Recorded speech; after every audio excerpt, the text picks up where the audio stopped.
भगवान बुद्ध का ऐसा ही मोटिवेशन वाणी सुनने के लिए हमारे चैनल को सब्सक्राइब करें और वीडियो को लाइक करें। भगवान बुद्ध आपकी सारी मनोकामनाएं पूरी करेंगे।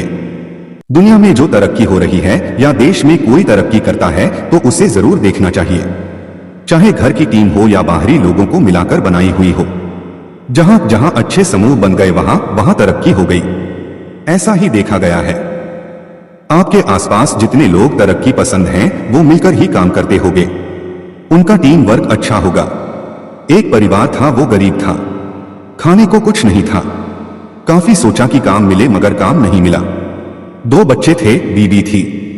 एक दिन उन्हें विचार आया कि इस गांव में काम मिलना मुश्किल है, चलो कहीं और चलते हैं। इस इरादे से वे एक दिन गांव छोड़कर चल दिए। रात का समय था, रास्ता भी जंगली था। सोचा वृक्ष के नीचे रात गुजारी जाए। आदमी ने अपने एक लड़के को लकड़ी चुनने तथा दूसरे को पानी लाने के लिए भेज दिया तथा बीबी को चूल्हा बनाने के लिए कहा और उसने जगह साफ कर दी। चारों ने अपने अपने काम कर लिए। चूल्हा जलाया गया, पानी गर्म होने लग गया।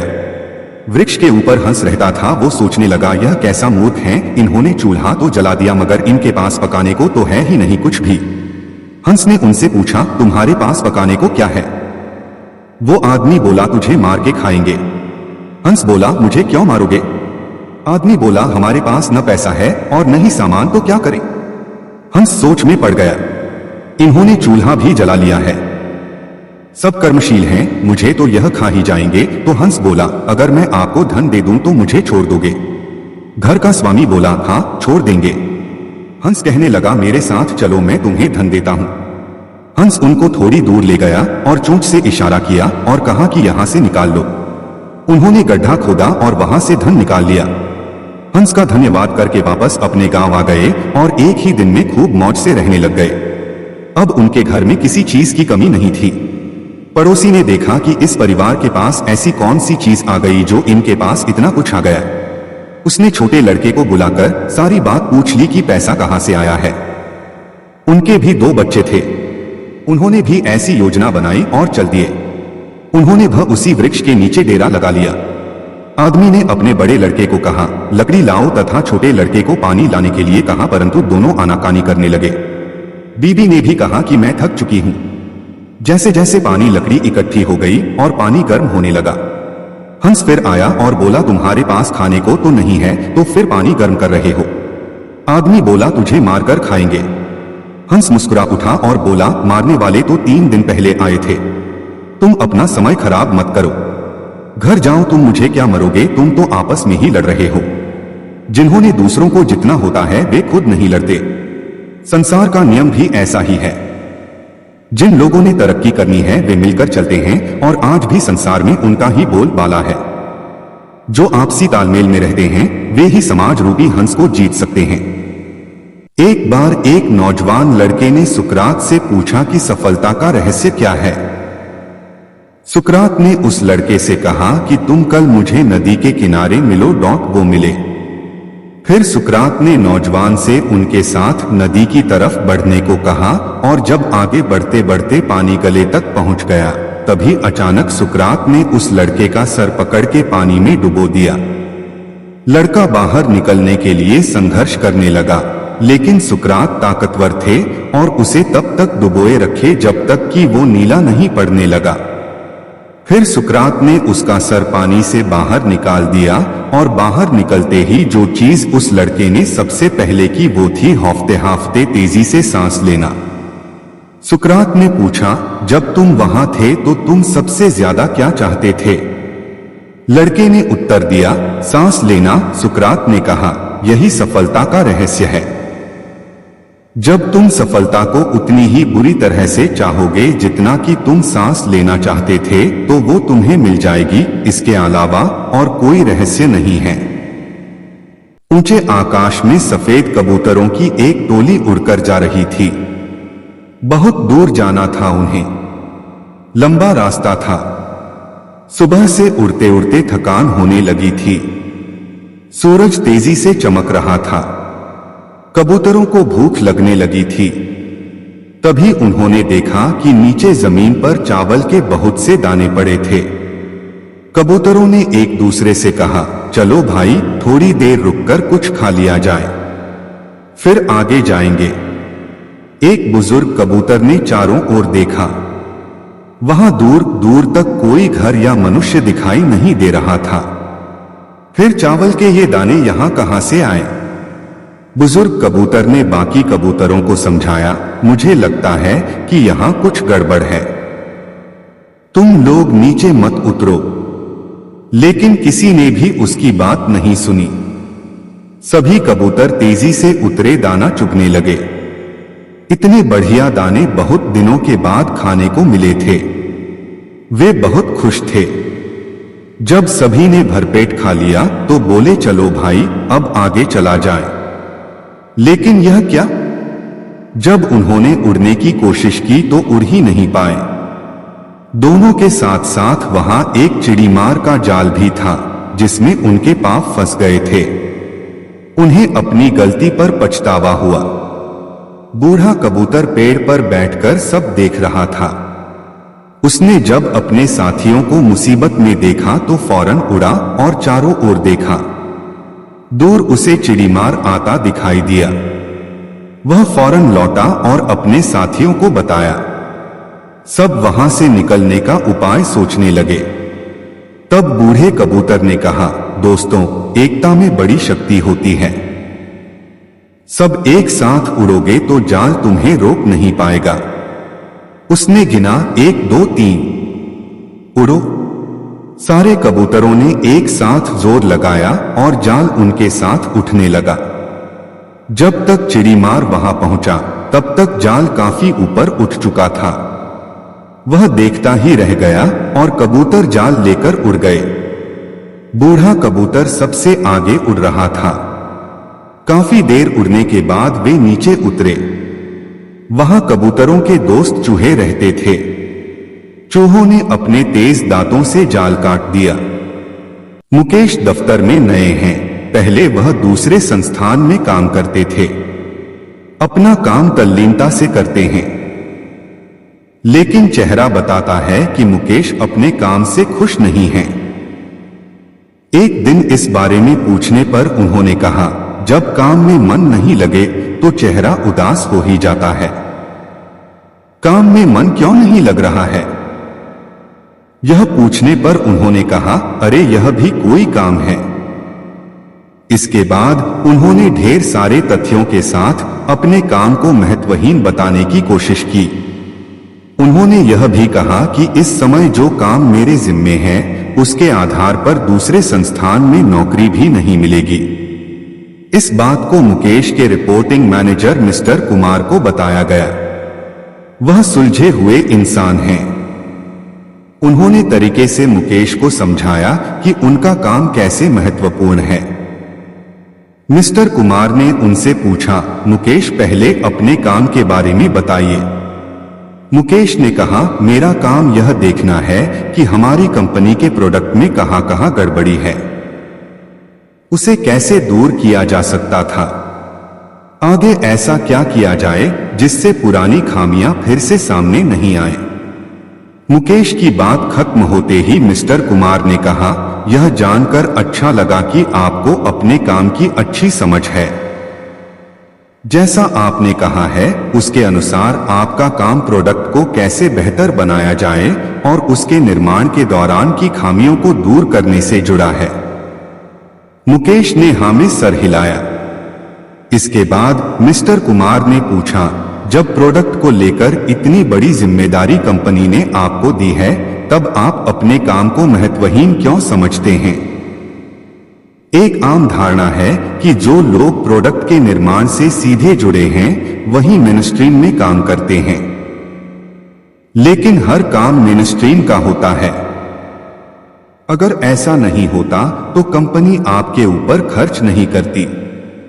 कंपनी को पता है कि आपके काम का परिणाम प्रोडक्ट पर दिखेगा। इसलिए इस बात को मन से निकालिए कि आप जो काम कर रहे हैं उसकी पूछ नहीं है। ध्यान से देखेंगे तो लगेगा कि आपका काम ही सबसे महत्वपूर्ण है। एक बार की बात है, एक दिन सूर्य और हवा में अचानक विवाद होने लगा। दोनों इस बात पर बहस करने लगे कि उन दोनों में सबसे अधिक शक्तिशाली कौन है। वायु बड़ी ही घमंडी और जिद्दी स्वभाव की थी। उसे अपनी शक्ति पर बड़ा ही गुरूर था।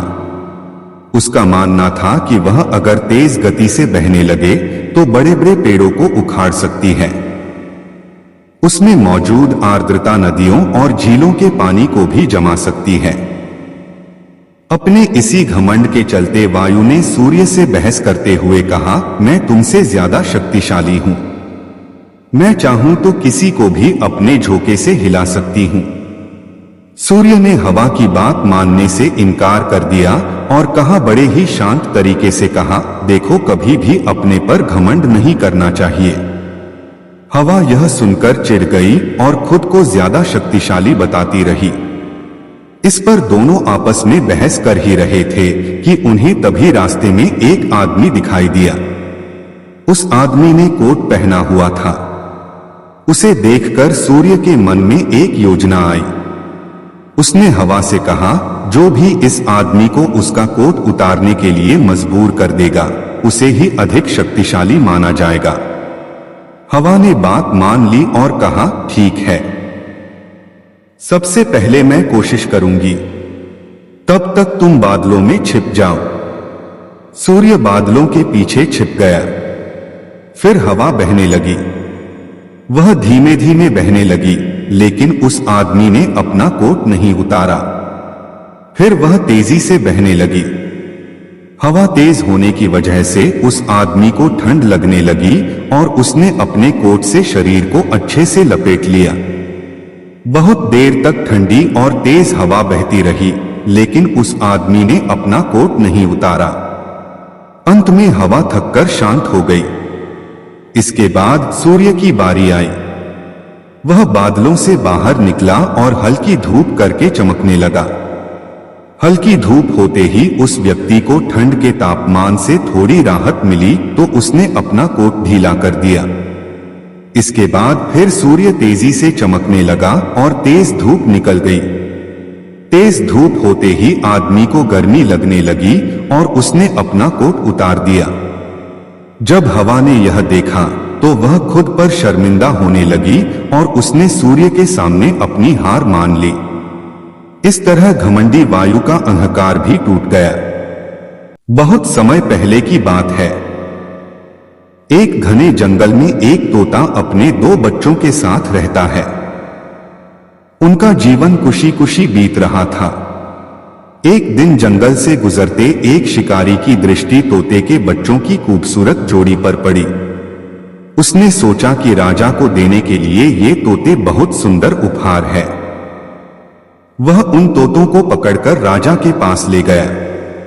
जब उसने वे तोते राजा को उपहार स्वरूप दिए तो राजा बहुत खुश हुआ और शिकारी को उसने 100 सोने के सिक्के इनाम में दिए। राजमहल में लाए जाने के बाद तोते सबके आकर्षण का केंद्र बन गए। उन्हें सोने के पिंजरे में रखवाया गया।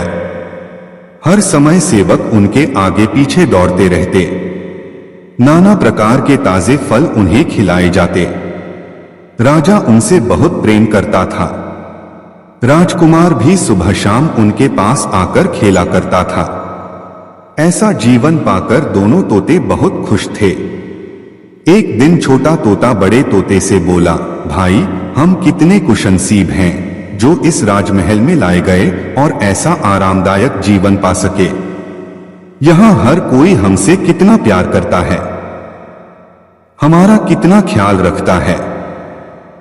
हाँ भाई, यहां हमारी जरूरत की हर चीज बिना मेहनत के हमें मिल जाती है। हमारा जीवन पहले से अधिक आरामदायक हो गया है। सबसे अच्छी बात यह है कि यहां हमें हर किसी से प्रेम मिलता है। तोते को राजमहल का आनंदपूर्ण जीवन बहुत रास आ रहा था, लेकिन एक दिन सब बदल गया। वह शिकारी जिसने राजा को उपहार में तोते दिए थे, राज दरबार में फिर से आया। इस बार उसने एक काला बंदर राजा को उपहार में दिया। अब काला बंदर राजमहल में सबके आकर्षण का केंद्र था। सारे सेवक उसकी देखरेख में लग गए। उसके खाने पीने का विशेष ख्याल रखा जाने लगा। तोतों के प्रति सबने ध्यान देना बंद कर दिया। यहां तक कि राजकुमार भी अब तोतों के स्थान पर बंदर के साथ खेलने लगा। यह देखकर छोटा तोता बहुत दुखी था। वह बड़े तोते से बोला, भाई, इस काले बंदर ने हमारी सारी खुशियां छीन ली है। इसके कारण अब हमारी ओर कोई ध्यान ही नहीं देता। बड़ा तोता बोला, कुछ भी स्थायी नहीं रहता मेरे भाई। वक्त बदलते देर नहीं लगती। कुछ दिन बीते। बंदर था तो शरारती। एक दिन उसने महल में बहुत उत्पात मचाया। सेवकों को बहुत तंग किया। राजकुमार भी उसकी हरकत से डर गया। राजा को जब बंदर की कारस्तानी पता चली तो उसने उसे जंगल में छोड़ आने का आदेश दे दिया। आदेश का पालन कर बंदर को जंगल में छोड़ दिया गया। उस दिन के बाद से तोते फिर से महल में सबके आकर्षण का केंद्र बन गए। अब छोटा तोता बहुत खुश था। वह बड़े तोते से बोला, हमारे दिन फिर से वापस आ गए भाई।